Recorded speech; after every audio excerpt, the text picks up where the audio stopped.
Welcome back, everybody, to another week of Minnesota Well Done. Tonight, I'm sitting down with Adam Hurt. Adam Hurt is one of my oldest friends in the business. He is an incredibly talented chef. He's an even more talented chocolatier. It was one of my first jobs working with Adam, and he taught me a lot of the basics of how to work in an elevated kitchen, how to build certain dishes, and how to really appreciate the art of cooking and the science of cooking. He also showed me how to temper chocolate and how to work with chocolate and how to create flavor profiles surrounding chocolate, spices, salts, fruits, etc. And he's a perfect example of someone who has made their dream work for them. He now runs a chocolate business. It is a chocolate shop, but he does deliveries, and everybody in the state can order the chocolate from him. It's Mood Chocolate, and I will put all of the information in the show notes. Out of all of the guests that I've had on, many of them I've done kind of soft ads for. I've tried to push their business. Adam's a little bit different. Adam is phenomenally talented, and his chocolate when I was young really changed my life. From a cooking perspective, the way that he looked at it was both molecular, scientific, and it was also artistic and beautiful. He loved chocolate. And when he and I were working together, we were working together at the Copper Hen, and he was making these chocolates out of the back. We didn't have a marble slab. We didn't have the highest grade ingredients. We just had a microwave, a double boiler, a bowl, and his both intellect and creativity. And he was able to make full flights of chocolate, and they sold like crazy. And it was a hard time for us because we weren't in the upper echelon of cooking. We weren't head chefs. He was sous chef at the time.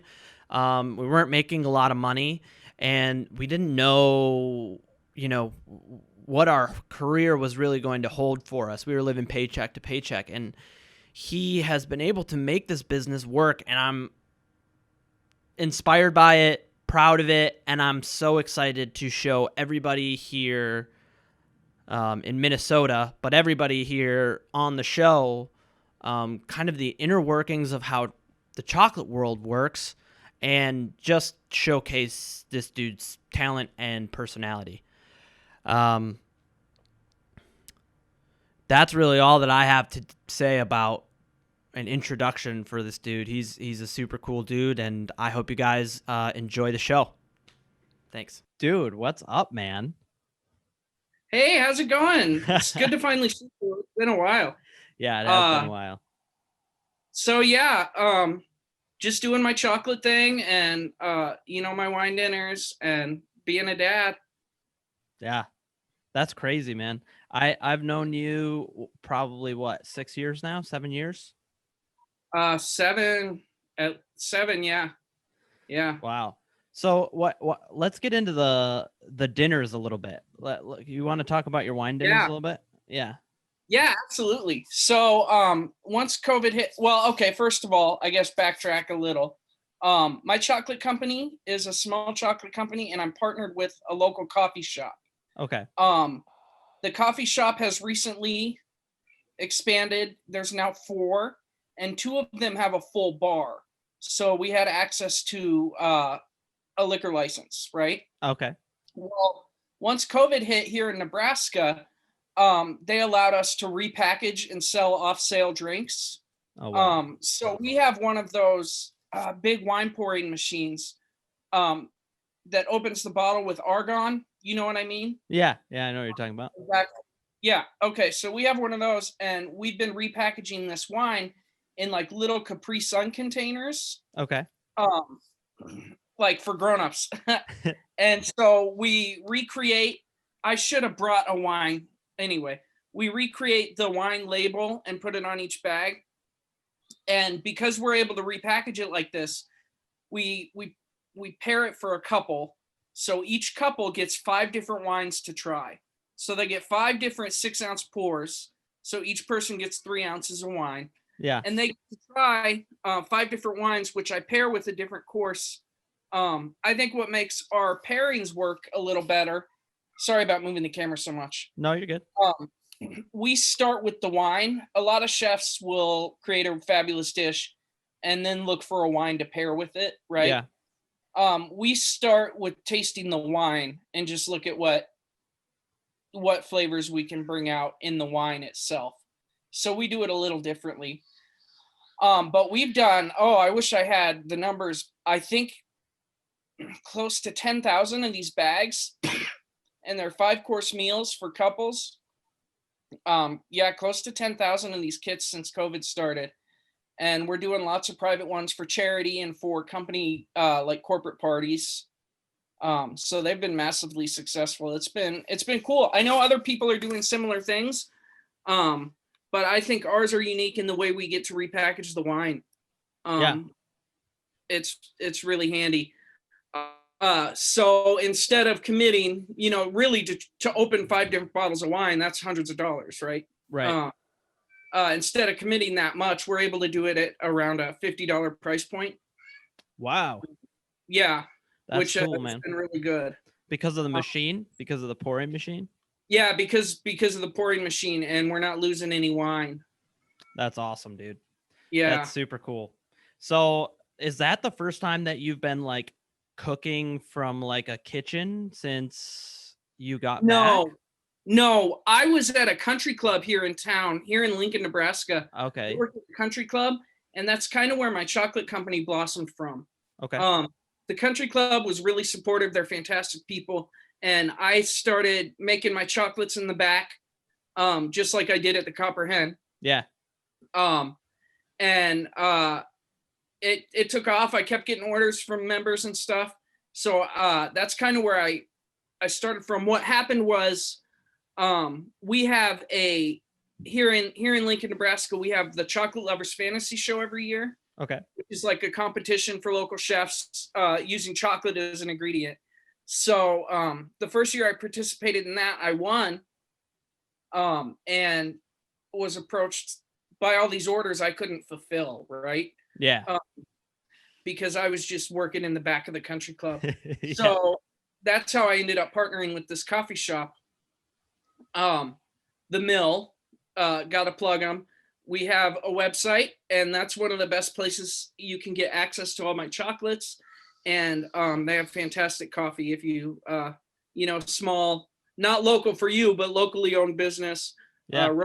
Roasting their own coffee since before it was cool. So would I be able to order their coffee and order your chocolates? Yes. Hell yeah.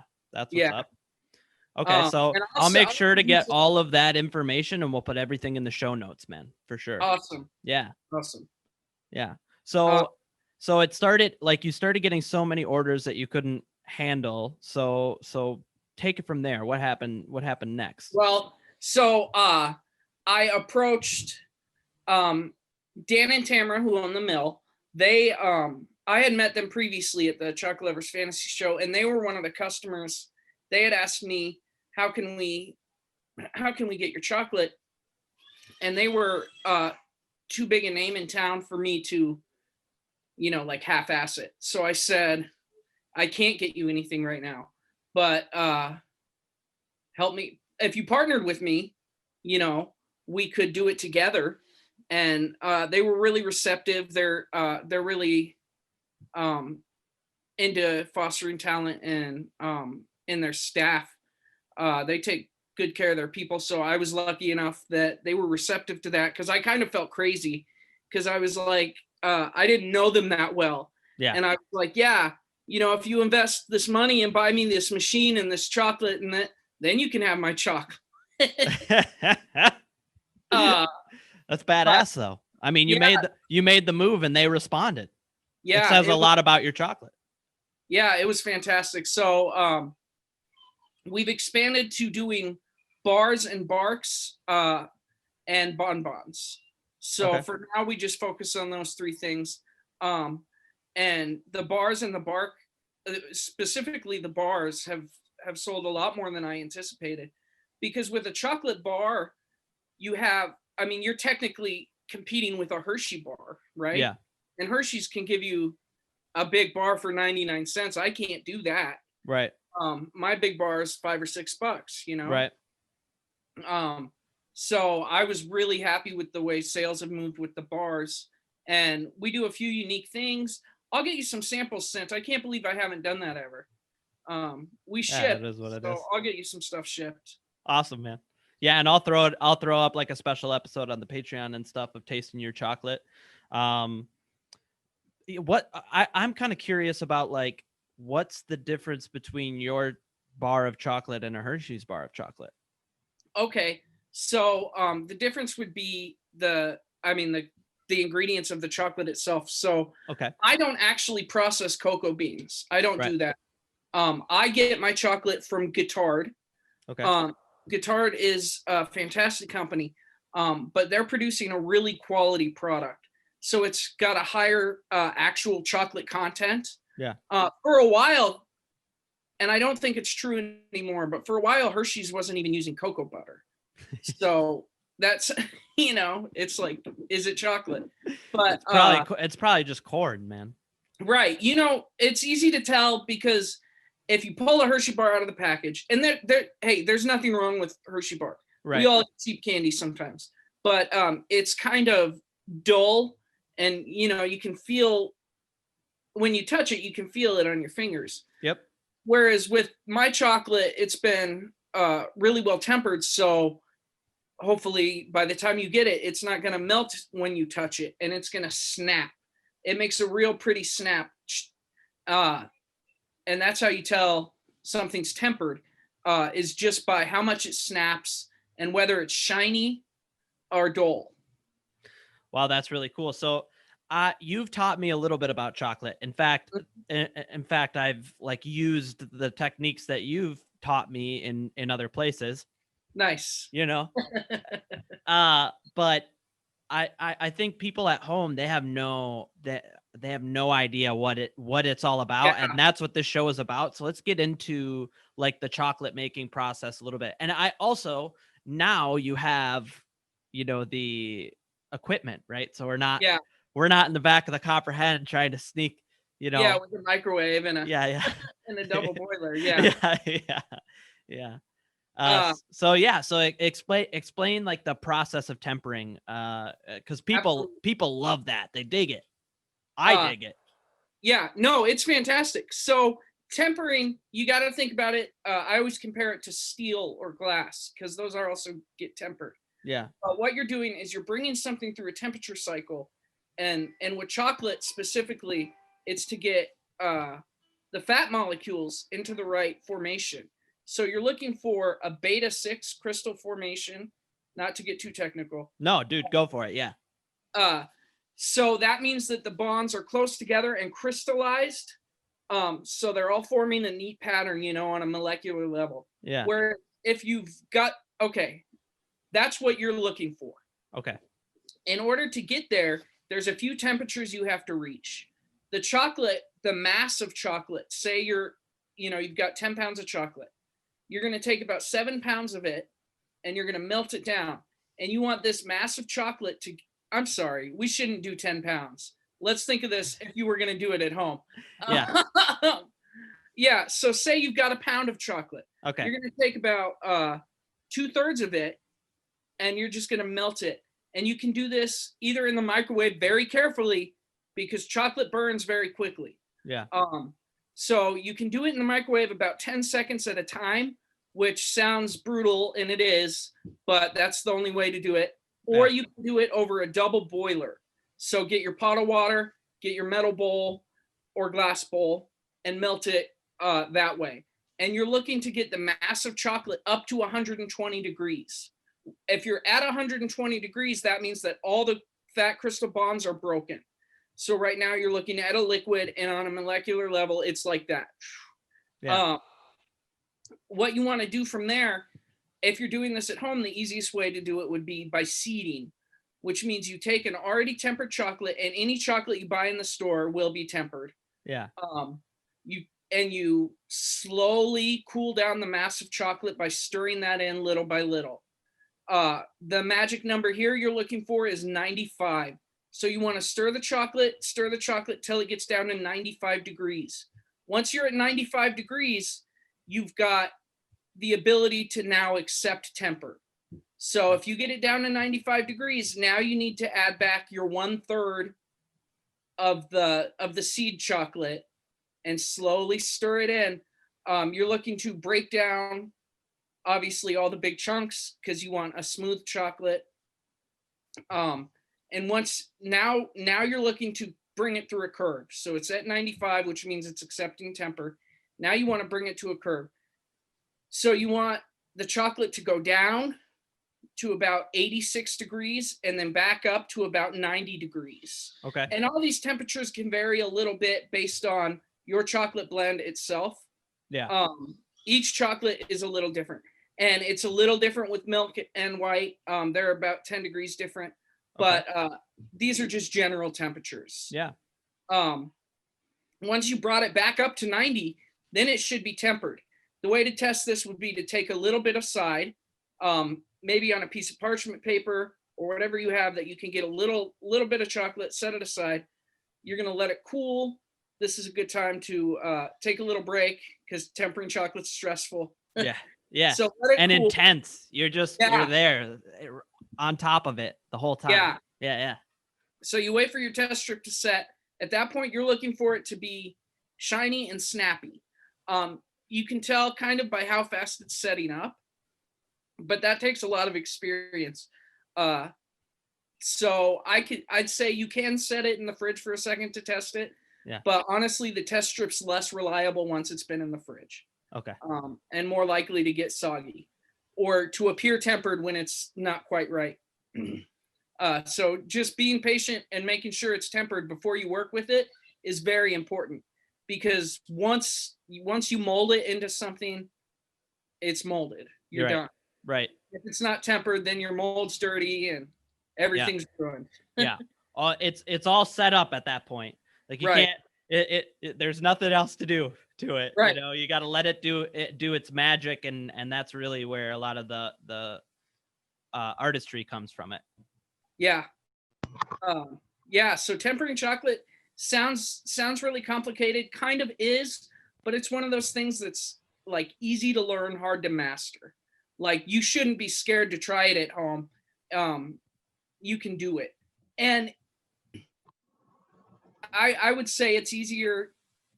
I would recommend tempering your own chocolate rather than using a convenience product like a chocolate melt away where you don't temper it. Okay. Those just tend to be really inferior products. You get a much more, use a good chocolate. You'll get better flavor. And it's just a little harder, but it's also a lot more impressive. Yeah. I mean, I can say that 100% your chocolate is the best that I've ever had. I mean, that's just being real with you. But I'm also not a connoisseur, I'm not going out and getting the best chocolate that I can, but it definitely it changed the way that I looked at cooking in general, actually, when we went through and learned about the chocolate, because I had already learned about sauce. People don't realize this, but you taught me most of the basics that weren't around sauce, right? I'm pretty sure you taught me how to dice an onion. I mean, like everything that wasn't sauce, you're like, what do you not, what do you know? Anyways, it was it was like a very beautifully scientific way to look at food, right? It was kind of like this mixture of science, knowledge, and art, and you really brought that all together. I mean, I remember you made a lychee truffle, and I mean, it just blew people away. It really did. It blew people away. So So that's how, you temper it at home. Now, what's the difference between what that is and what you have? Like, what equipment do you have that Oh, makes there. it makes you All right. more capable? Well, I wish I was at work for this. I should have been at work for this. I could have shown up. I can send you some videos of my machine working, but basically, I have a chocolate melting machine that has a separate baffle, right? So it's got two areas to the tank, okay, where I can seed in the back without actually getting the seed chocolate mixed with the mass. So I can kind of cheat. I can temper it quicker because I can add way too much seed to cool it down fast, and then I can take the seed out without getting chunky. And it's also able to, because it's constantly rotating, it's got a heat source. I wish I was more technologically. How long are you here, Christos? What do you mean on the call? Yeah. As long as you need, bro.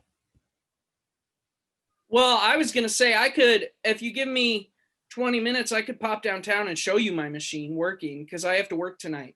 I'm gonna work from like well, I'll go down there soon, but I'm gonna work till like midnight, do another batch of chocolate. Would that be something you wanna, can we stop and go back and I'll show you the machines? Hell yeah, I'd love that, dude. That'd be great. All right. Yeah, I we'll gotta stop. do a real quick thing at home and then I'll head down there. So I'll sign on in about 20 minutes, all right? All right, awesome. Yeah. All right. We'll take this opportunity to do a Patreon ad and we'll be right back. If you haven't gone to the Patreon yet, you should.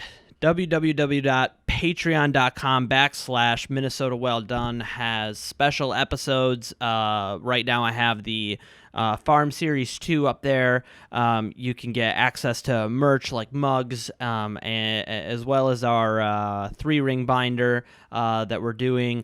I picked out a nice white leather and we're going to stamp it. It's going to be a whole shebang. We're going to create a Minnesota Well Done cookbook, and everybody who is on the Patreon $20 tier will have access to recipes from many of the chefs that we've had on the show, and basically a guide to the modern day Minnesota cuisine. Other than that, I plan on doing food tutorials and some tasting menus and some back of house tours. So get onto the Patreon, check it out, see what you think. If you're really digging it, feel free to give your patronage. It's a great way to support the show, and I really appreciate it. And it's been really fun setting it up and getting it going, and yeah, it's super nice to be in this position right now talking to you guys. I don't really have to, stuff these shows with ads because of the Patreon. So again, the link's right here, and enjoy the rest of the episode. We're about to see how the chocolate's made. So I'm in the basement. I'm underground. But we've got hold on. Is there a way for me to flip my... All right. So I've got a really fancy cooling system. It's a Mitsubishi cooling system. It keeps and a couple dehumidifiers running, keeps my room nice and temperate. What I've got to work with here, though, this is the impressive thing. I'm building the suspense, not showing it. Okay.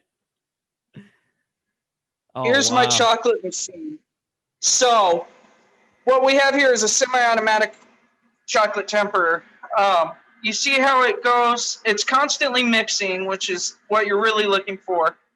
And the waterfall effect of tempering it and mixing it, like the Willy Wonka thing, actually is a great way to mix chocolate.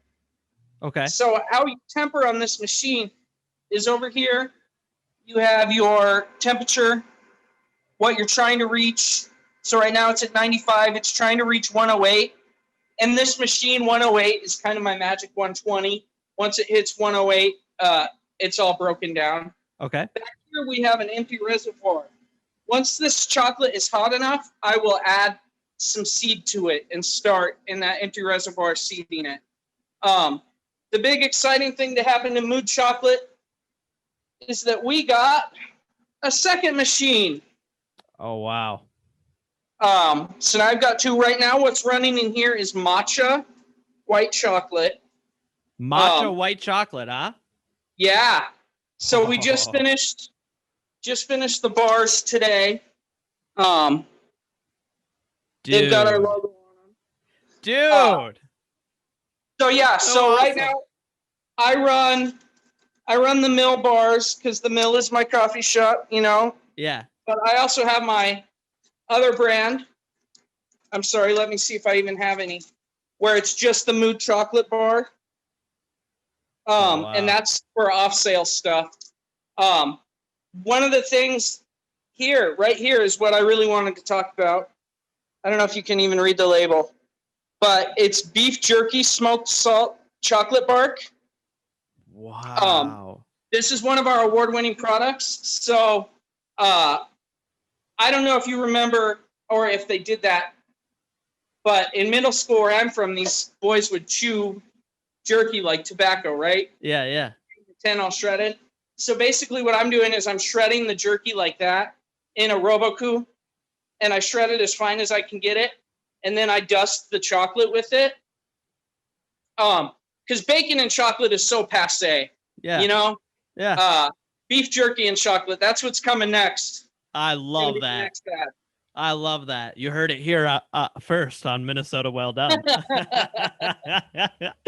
No, man, dude, that sounds fantastic. So, for people that aren't super acquainted with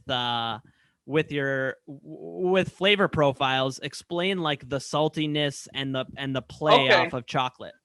Yeah, so I like to say chocolate isn't candy, right? If you have dark chocolate, there's really lots of different flavors. It's kind of like wine. You can look at your different chocolate blends and you can pull out different fruity flavors. You can pull out earthiness, the bitter tones. And what salt really helps pull out some of that flavor depth. And that's why chocolate and salt work so well together. The jerky came along as actually we were preparing for a wine event 2 years ago. And it was a chocolate only event. And we had this really old school, old world Cabernet. And it was like, well, you eat red meat. That's what you eat with it. What are we going to do? Red meat and chocolate? And we were like, that's ridiculous. And then we brainstormed on it for a while and came up with this. And it's been one of our most popular products. People in the Midwest love their beef. Yeah. And once you try it, it makes sense. I guess bacon and chocolate really becoming so big paved the way that people are more open-minded now. Yeah. So I guess I can't complain about bacon and chocolate too much. You can complain about it all you want, man. All that, we've had it shoved down our throats, man. I'll tell you that. I'll tell you that. So yeah. So when you say you have, so is that like one of your barks? Yes, that's my chocolate bark. Okay. So we run 4 standard flavors of chocolate bark. One of them is the super healthy hemp seed, almond, sunflower seeds, and cocoa nib. And then a couple different milk chocolate ones. And the bark comes in 2-ounce bags. Our bars come in 2 different sizes.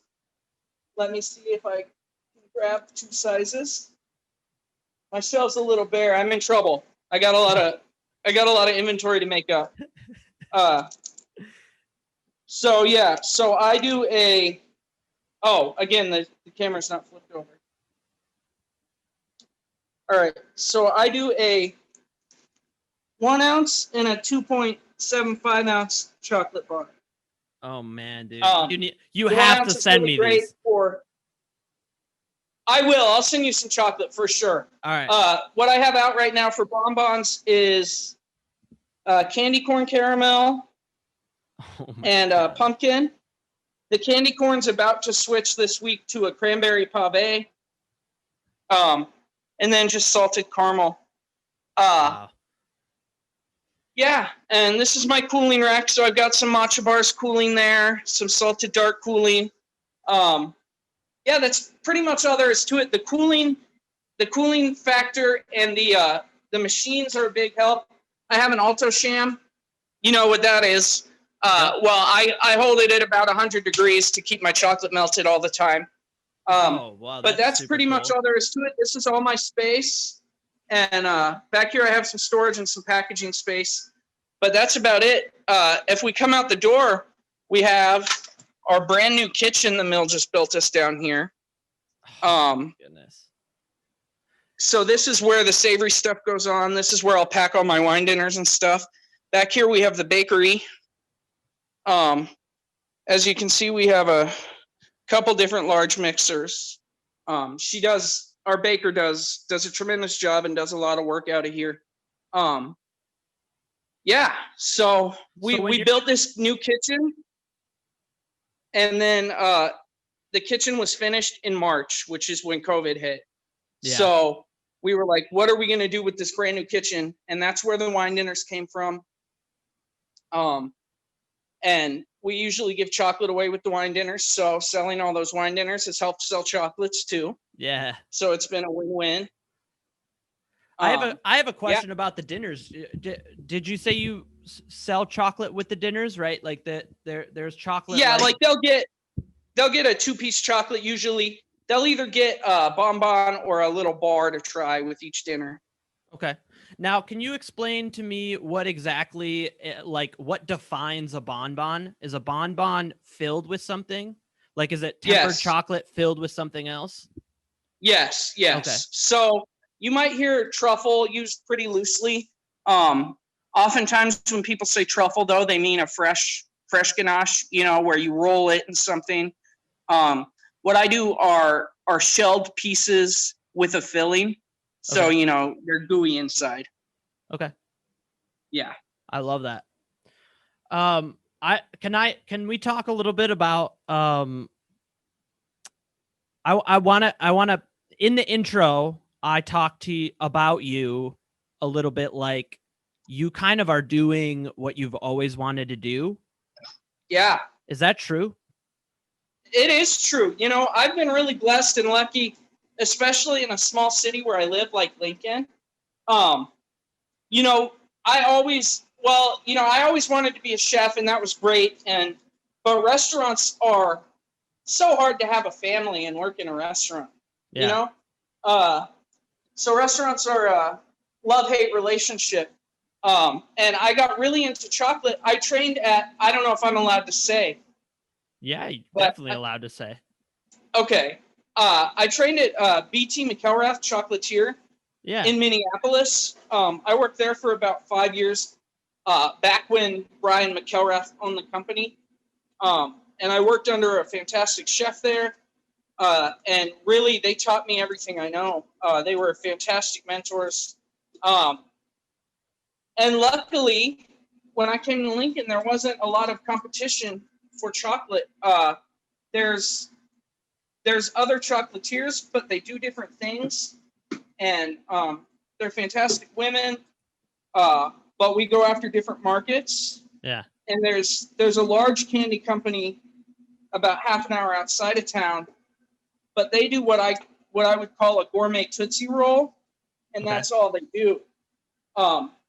Well, that's not all they do, but that's their. I don't know. Maybe cut that. I don't want to say anything bad about them. They were fantastic. Bakers. You're not talking smack, dude. You're good. You're good. You're just explaining the market. Yeah. So they do a gourmet, like melt-away, they call it, and they're called Baker's Candies. They're Nebraska's chocolate. So I try to be. I try not to go after their market because they're a fantastic family-owned business, and I actually worked with them a little bit on some of my stuff when I was first getting started. They helped me and let me use their space a little bit. They're fantastic people. But anyway, I digress. There's also there's 2 other chocolatiers in Lincoln too. But like I said, they do different things, and we go after different markets. So luckily, I was able to partner with this coffee shop, which is a market for itself. Yeah, totally. Sorry, I'm cleaning up as I talk. No, that I have a question for you about, like, we used to do these chocolate flights at the Copper Hen. Yes. And I don't really see any restaurants around here like doing anything with chocolate at all. Do you think that that's like an untapped like, do you think that's a good idea? Is it cost really think effective? so. Is it, if you have the skills, can you actually, do you think it's a good idea to, like, I don't know, turn one of your desserts over to a 3-piece chocolate flight? Yeah, listen, I'm all about it. I think it's a fantastic idea.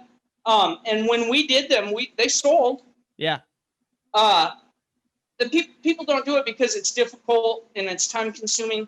But I did. So when I was at the country club, what we did was we would just give out, each person who had dinner got a chocolate, right? Yeah. Like an after dinner mint almost with your check. And that was really successful. People loved that. They feel like they're getting something extra, and all that means is you add another $1 to your entree price. Right. And yeah. Well, people really thought it was something special. And yeah, so I would recommend trying something like that. Like, if you know how to do it and you can, I think definitely giving out a little, it's a mignardise is the French word, but it's an after, with your check kind of treat. And I think it's fantastic. Dessert gets overlooked so much. Oftentimes us chefs are like too excited about dinner that by the time we get to dessert, it's like, oh, whatever, well, creme brulee, screw it, Yeah, no, I've been in that position a couple of times with people like that. I know some chefs. I have an old kid who worked with me.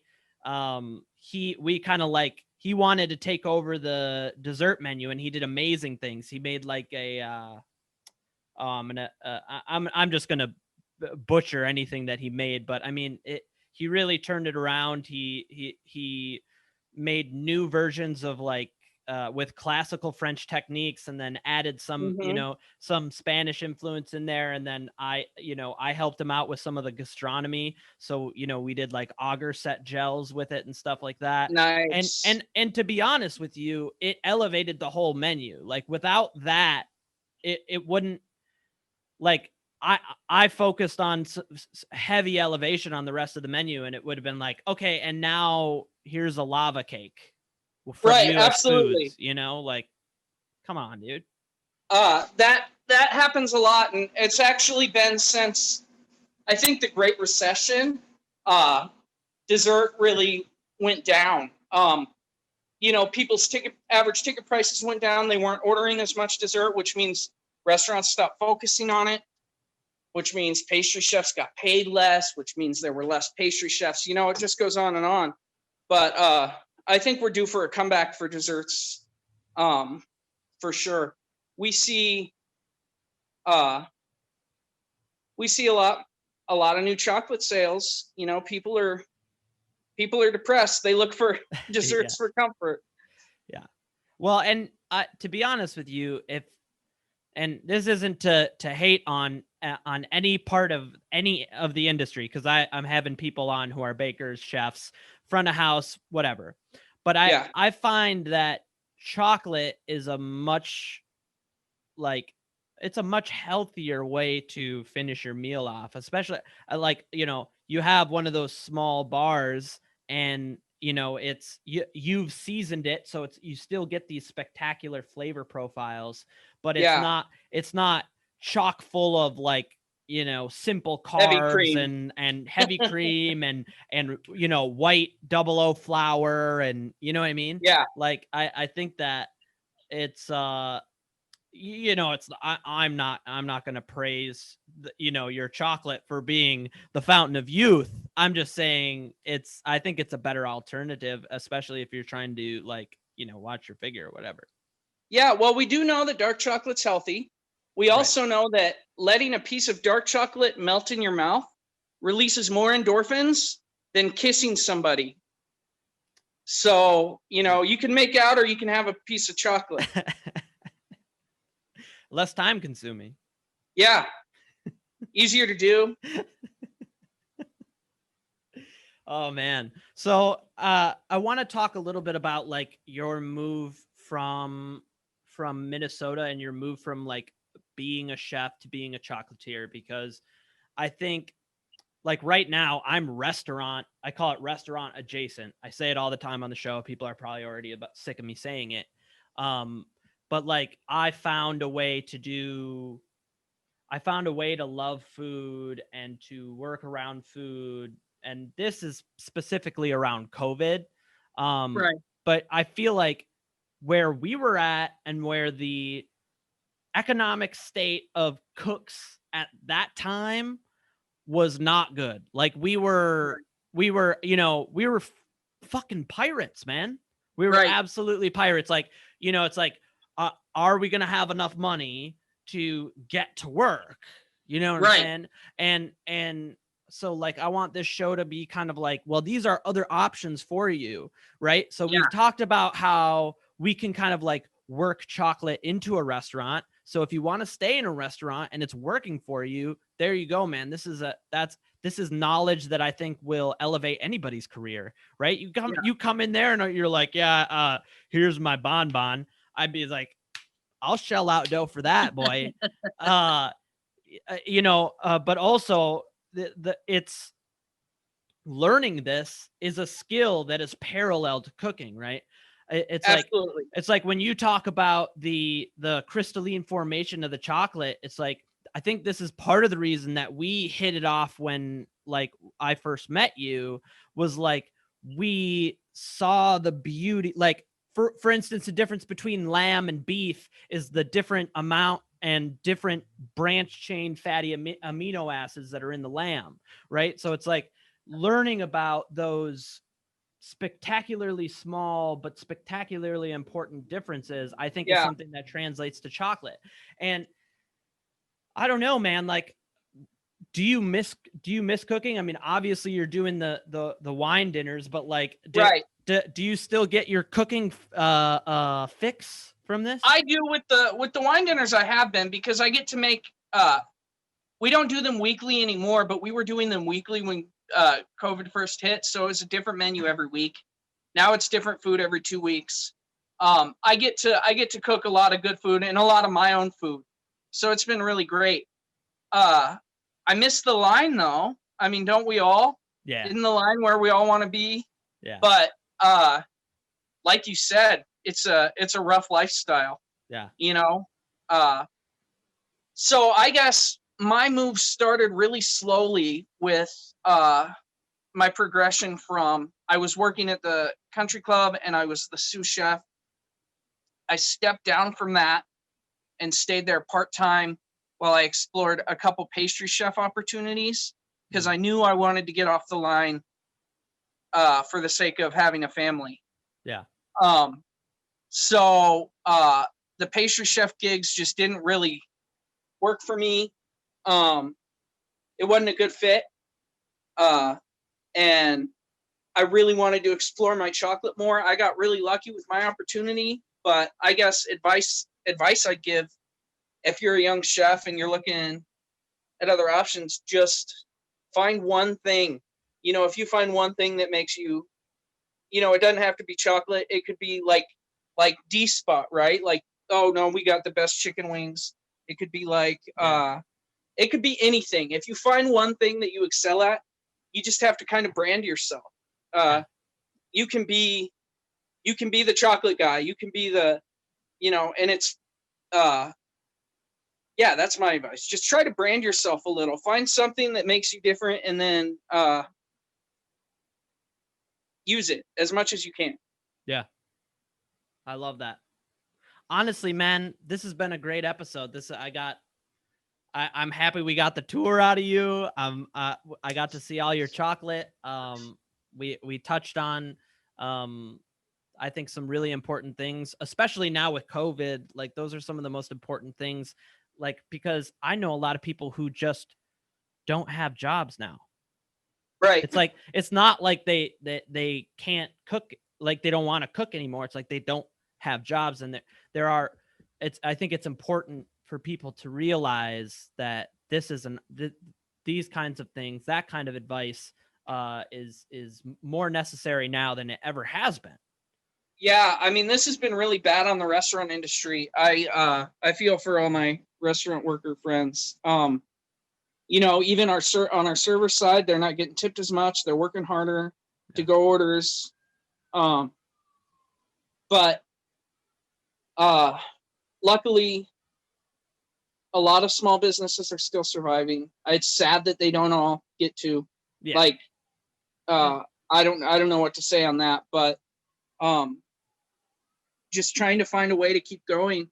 Like we did our prepackaged. So after the Zoom meeting is what really is big for our wine pairing. We get on Zoom and we describe the wine with our vintner, and oftentimes we have the winemakers on, like from California or from Oregon. We had someone on from Italy, and she was fantastic. And they talk about the wine, and then I talk about the food. And it's been a really great way to keep going through COVID. I think they've kind of taken off this similar kind of thing, has taken off in other cities. I don't know if you've got it there or not.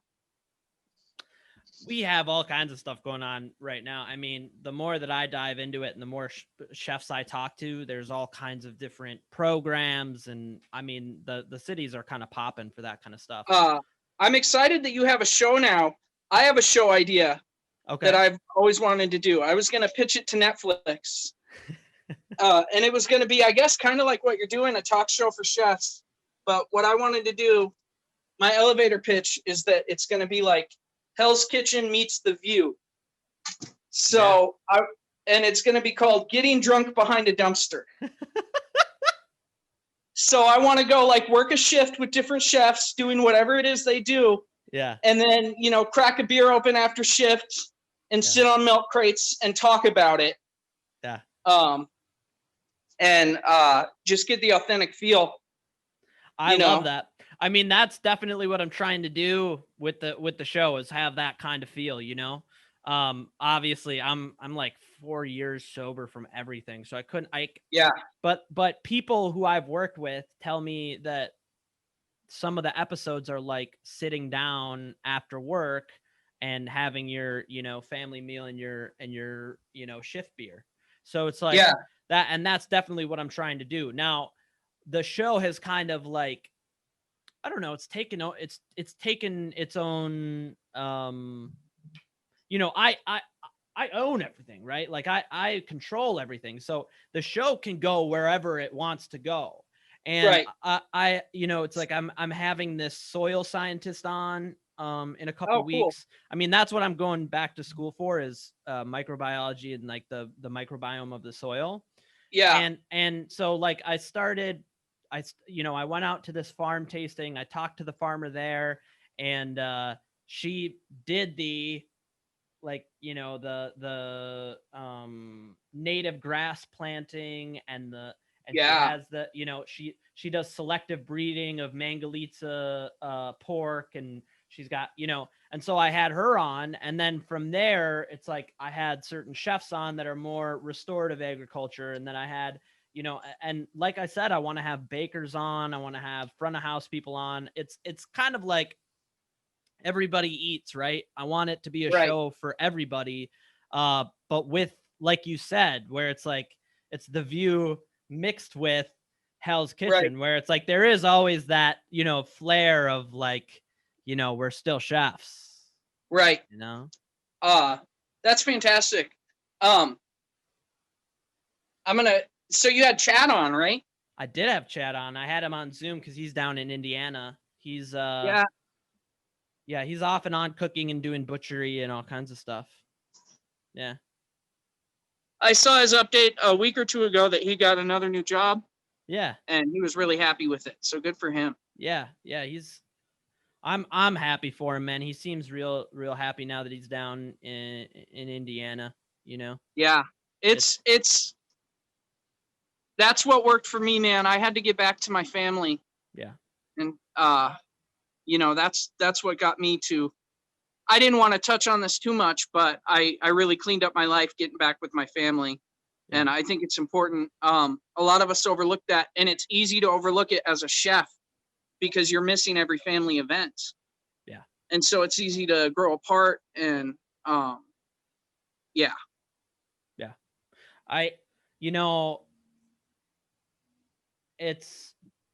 That's part of what, like, seeing you have your chocolate, like, I keep saying dream. I'm not trying to be over sentimental, but it's like seeing you happy and successful is like one of the best feelings in the world for me. Because I mean, we were under the fire, boy. We were under the fire. Like, you want to talk about crazy chef stories? Like, we cannot say that shit on the show, right?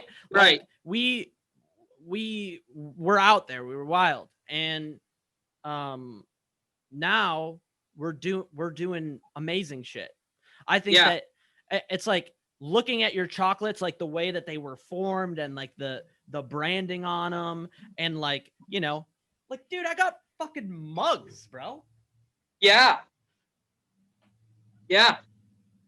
No, look at us. I know. And I think, but what you said, it's important to realize that is that you're, there's now a movement away from that mindset because because you burn out eventually. I mean, right. I worked at the Lexington, and they had that kind of like style of like working you until like you couldn't see straight. And they have, their turnover rate is just like laughable high. It's not like it used to be, right? Like, you can't. Right. I saw this dude get a job at UPS the other day. He used to work with me at D-Spot, and he gets paid like $23 an hour. I've never made that much money in a restaurant. And he got that walking in the door, right? Right. So these working styles, I'm saying I never made that. Not I didn't make that before, and now I'm like, I've never made that. And I've been in the business for a decade, right? Yeah. So like moving away from this, we're going to work you until you're a shell of a human being, I think is starting to change, Yeah, absolutely. That whole lifestyle's kind of out of fashion. Nobody wants to work 100-hour weeks. Yeah. Yeah. There's nothing in it for anybody. Yeah. You know what I'm saying? Like, I think before there used to be kind of a light at the end of the tunnel, right? Like, you'll get to a point, even if you're still working 100-hour weeks, you'll get to a point where you're making food that you're proud of, and you're making money, and you're making other people money, and you're supporting people, and everybody has a job. It's not like that anymore. It's like I'm working 100-hour weeks, and I'm not even close to making food that's like even James Beard Award winning, let alone, a Michelin. So like, why am I doing this? Right. Right. And for me, I had to kind of trick myself by putting all kinds of shit in my system to go, like, it's all good, man. It's all, we're rock stars, but you're not, man. Yeah. It does feel like it though. Yeah. No, I wonder, do you still talk to Danielle? I don't talk to Danielle. Yeah, I don't know. I messaged her about a year ago, and it's kind of been a journey because I had to first clean my act up. Yeah. And it was pretty early on. Like, I went to treatment in the place behind Copper Hen. So like, that was when I was like, first kind of introducing myself, and I was like still kind of like I don't have any clean time. I'm basically still a drug addict when I'm coming to you Right. and and saying all this shit. So I messaged her about a year back. She hasn't gotten back to me, and that's okay. It's Yeah. it was a lot of dark stuff that she didn't Yeah. deserve. You know what I'm saying? Right. So I hope one day that I get the opportunity to, it would be cool to have her on the show and talk to her on the show Yeah. and see what she's doing. Cause it's kind of a nice, we talked about baking and that's a whole nother side of the coin. Yeah. But yeah, no, do you talk to her at all? I talk to her. Yeah. I send her pictures of my kids and stuff. I talk to her probably, once every couple months. Yeah. Yeah. Yeah. For everybody that isn't aware, Danielle is the owner and head baker at the Copper Hen, and I think they have a couple other restaurants open now. They do. They have the Brass Cow. They had the Gray Fox Coffee, but that was up in the Skywalk. Yeah. And I feel like maybe it's not there anymore. I'm not sure. There's no way, because I had a chef of mine on here, and she was going to open in the Skyway, and they shut the Skyway totally down because because there's there's COVID stuff, but then there's the riots, and then there's an increasingly larger and larger homeless population, and the Skyway is just getting looted and stuff. It's bad news. So I'm assuming that they're closed, but that but I'll put their link in the show notes too, and hopefully get them. Yeah, Copper Hen. They seem to be doing some pretty cool stuff lately too. Yeah, I follow their chef seems to be doing a great job. Yeah. I met him, and he's got the passion, man, for sure. So yeah, and that's really important. So yeah, Frenchie, dude, I'm Adam. Sorry. It was so awesome to have you on, and I hope to have you on again in the future, man. If you're ever trying to plug something, or you're doing a special these wine dinners, or you're doing a special line of chocolates, feel free to hit me up, and I'll have you back on the show. Absolutely. Thank you so much. I'll talk to you soon. Yeah. Absolutely, dude. All right. Bye. All right, bye, brother. Lost light stencils my heart. Lovers remember my old home sun burning of my memory. My shovel writes a new song. I can almost hear them singing along as I keep digging away. Her love rubbed me raw, methamphetamine, alcohol, if only left me stay.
your garage and got myself some dollars and cents.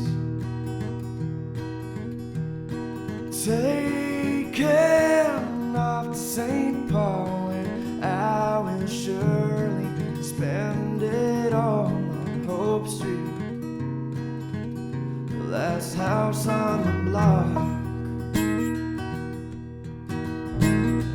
Phone's ringing, but I'm muted. She probably wants to know what the hell I'm doing. But man, I don't really fucking know.